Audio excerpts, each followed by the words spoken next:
Bonjour, bonsoir à tous. Pour cette vidéo, nous allons faire l'installation de deux fichiers. Le premier, il s'agit de VirtualBox et le second, il s'agit du système d'exploitation Ubuntu. Alors, pour la suite, nous allons commencer par présenter les différents liens pour télécharger ces deux fichiers. Le premier, il s'agit de virtualbox.org. Sur cette page, en accédant à ce bouton, vous aurez la page suivante. Alors ici, vous pouvez télécharger le fichier de VirtualBox en utilisant le lien Windows Host. Donc quand vous cliquez dessus, vous allez déclencher le téléchargement du fichier le plus récent. À ce jour, la version 6.1.18. Moi, j'ai déjà téléchargé ce fichier, alors je vais passer à la présentation du deuxième site. Il s'agit de ubuntu.com. Donc ici aussi, vous avez sur la page d'accueil un bouton pour lancer le téléchargement et vous aurez la dernière version à ce jour. Et évidemment, j'ai aussi déjà téléchargé ce fichier, alors je vais passer directement à l'installation du fichier VirtualBox. Alors, je tiens à préciser que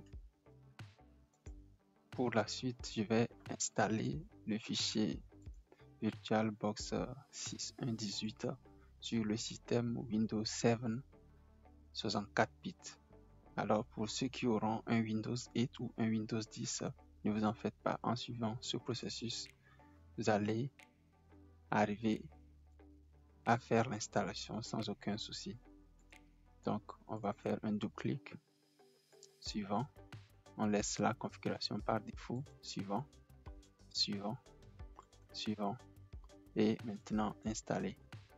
Donc ici, le système va demander l'autorisation pour compléter l'installation et nous allons dire oui. Maintenant, nous allons accepter l'installation des différents pilotes pour pouvoir finir l'installation. Ici, on dit encore installer et encore installer. Donc maintenant, notre logiciel est déjà prêt à être utilisé. On fait terminer. Donc voilà à quoi ressemble l'interface sous l'environnement Windows 7. Donc avec ce bouton, vous pouvez créer votre nouvelle machine virtuelle.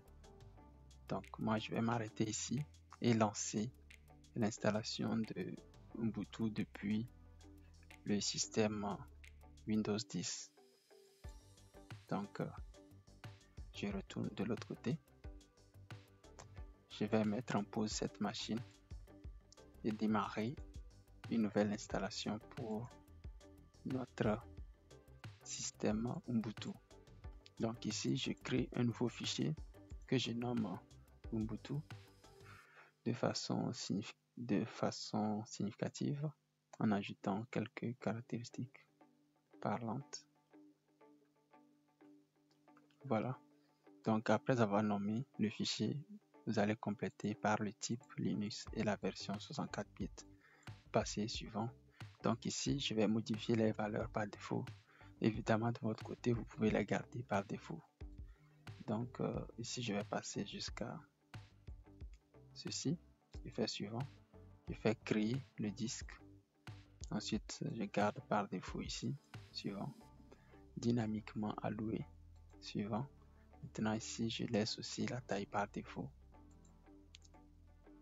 Et je vais compléter la configuration en désactivant premièrement l'accès Internet. Ensuite, en passant le lecteur optique en première position et en augmentant le nombre de processeurs. Tous ces paramètres que je viens de changer, vous n'êtes pas obligé de les faire. Ok, donc maintenant je valide et je fais démarrer. Donc d'ici, je choisis maintenant le fichier à installer. Et voilà, donc il ne se trouve pas dans la liste. Alors je vais revenir, je fais annuler. Et je retourne dans les paramètres. Je choisis le fichier adéquat. Donc ici, je choisis comme ceci et je vais choisir le fichier et je valide et je reviens démarrer. Donc maintenant, nous pouvons commencer l'installation. Voilà. Donc là, le système VirtualBox va faire premièrement une vérification pour s'assurer que les fichiers que nous avons téléchargés sur le site ubuntu.com sont tous complets et qu'ils ne sont pas endommagés. Après cette vérification, nous pouvons commencer par faire notre installation. Donc, dans quelques instants, un écran viendra pour nous permettre de choisir, d'essayer ou de faire une installation complète. Donc, là, nous avons la machine qui prend un peu de temps. On va patienter le temps qu'il charge le système. Voilà. Donc, ok, nous pouvons commencer l'installation maintenant. On choisit français et on va directement sur installer. Maintenant ici, on choisit le clavier, la langue en fonction de notre clavier. Donc, nous allons prendre French et choisir French parce que moi j'ai un clavier AZERTY, alors je choisis French et je peux faire ici le test pour m'assurer qu'il reconnaît exactement mon clavier et je fais continuer. Ici je garde sur installation normale, continuer.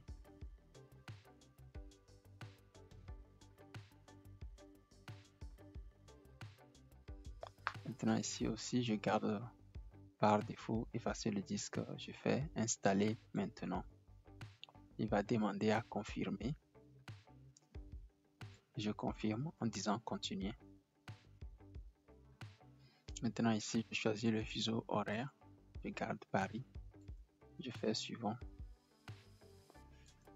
Et maintenant ici je mets le nom de mon utilisateur, ensuite le nom de ma machine, le nom d'utilisateur toujours, ici c'est le mot de passe, je mets.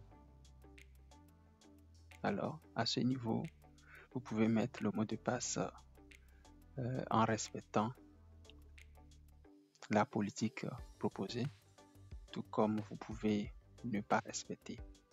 Donc que vous ayez respecté ou pas, il suffit d'appuyer continuer pour qu'il accepte le mot de passe que vous aurez choisi.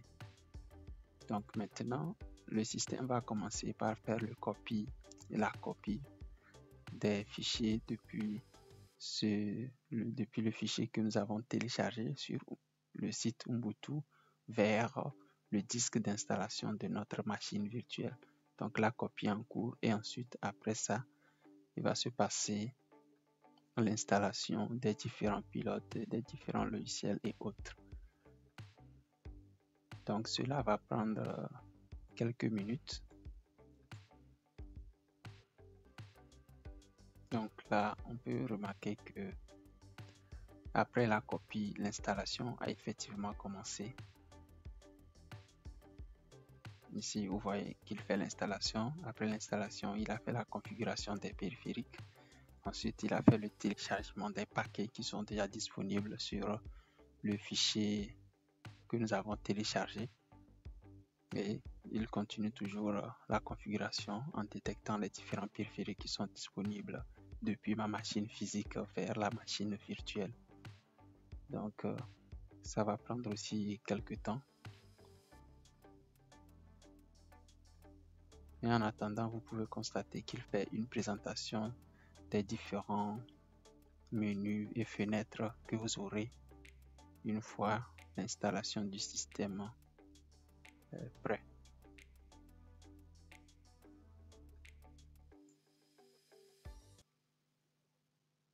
Ok, là, vous pouvez remarquer que l'installation a déjà été faite et maintenant il fait la suppression des différents paquets qui ne seront pas utiles avant le redémarrage du système. Donc, il fait la suppression de tout ce qui a été copié et qui n'est pas utile pour le système. Donc actuellement, vous pouvez observer qu'il continue de faire la suppression. Elle aussi, elle prend un peu de temps. Donc on va patienter encore un peu.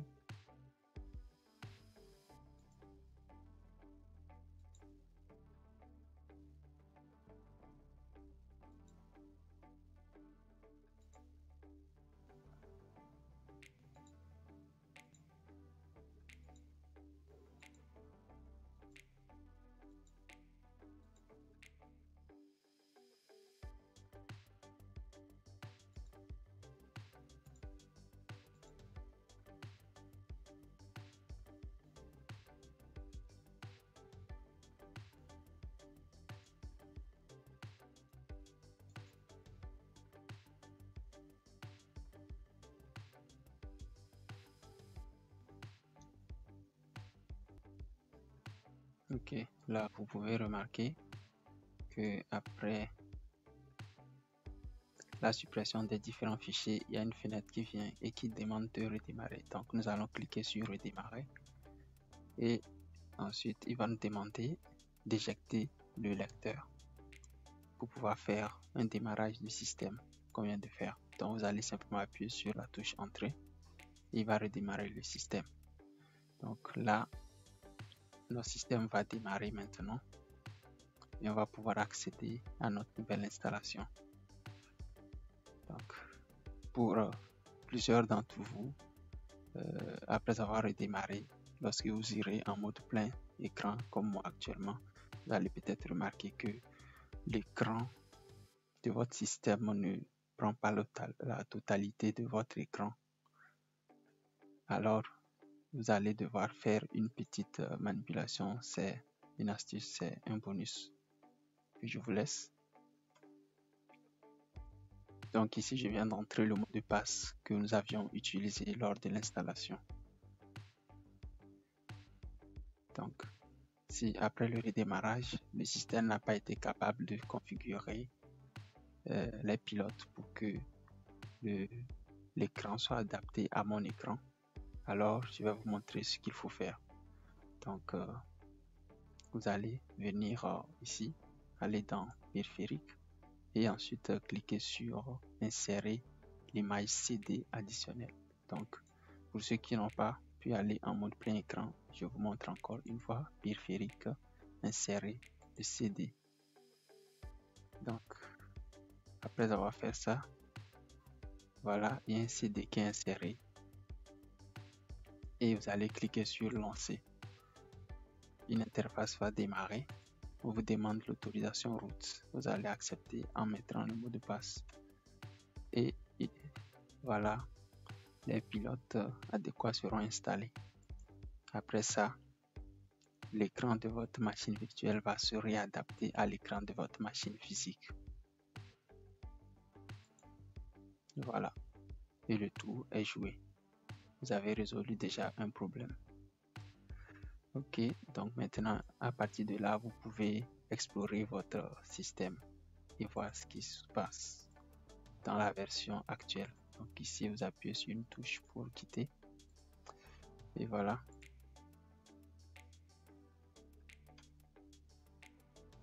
Le système est installé correctement et répond correctement aux différentes commandes. Donc nous voilà à la fin de notre vidéo et j'espère vous revoir très bientôt.